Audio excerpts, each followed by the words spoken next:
बाल गोपाल की सेवा करने का क्या फल है। दो स्त्रियां थी जिनका इस संसार में कोई नहीं था। दोनों आपस में मिलकर के रहती थी और दोनों ही हिंदू थे। एक जैन धर्म को अपनाती थी और एक बाल गोपाल की सेवा करती थी, लड्डू गोपाल की सेवा करती थी। बड़ा हिल मिल करके रहती थी और कहीं भी जाती थी तो एक दूसरे की सलाह से ही जाती थी। एक दिन हिंदू धर्म की महिला को तीर्थ यात्रा पर जाने का मन हुआ तो उसने अपनी सखी से कहा, सखी चलो चलते हैं, हम दोनों लोग तीर्थ यात्रा करके आते हैं।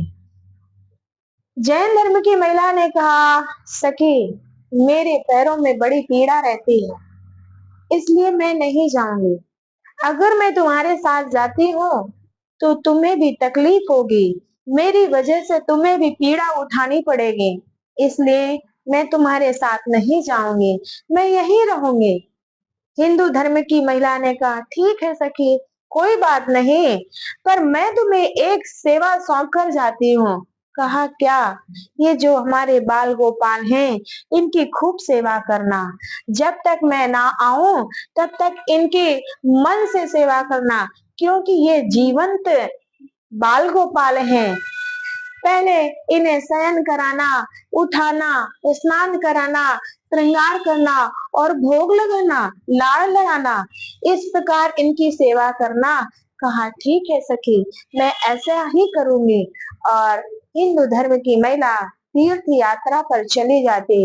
इधर क्या हुआ, दूसरा दिन हुआ, भगवान के विश्राम कक्ष में जैन धर्म की महिला पहुंचे और भगवान को विश्राम गृह से बाहर लेकर आती और स्नान कराने की सारी तैयारियां करती, स्नान कराने लगती तो क्या देखती कि प्रभु के पैर जो है वो टेढ़े हैं।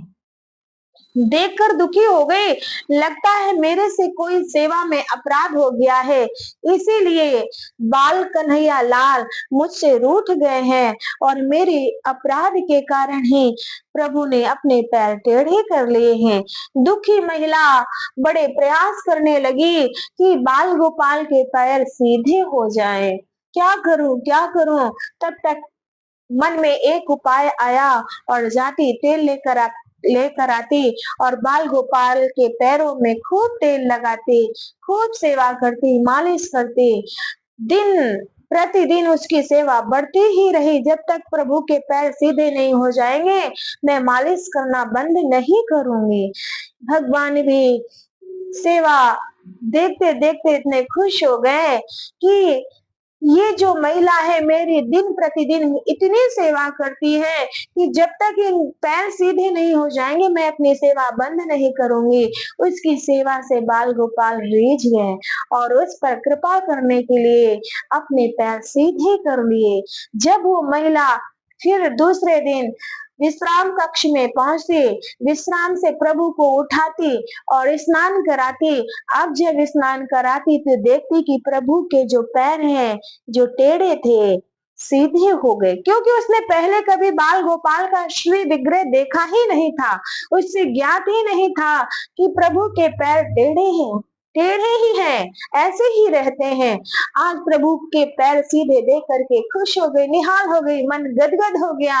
जय हो, जय हो, जय हो प्रभु, आपकी जय हो, आपने तो मेरी सुन ली, हम पर कृपा कर दी। और इतनी गदगद हो गई कि कितनी जल्दी मेरी सखी आए और मैं इस घटना से अवगत कराऊं।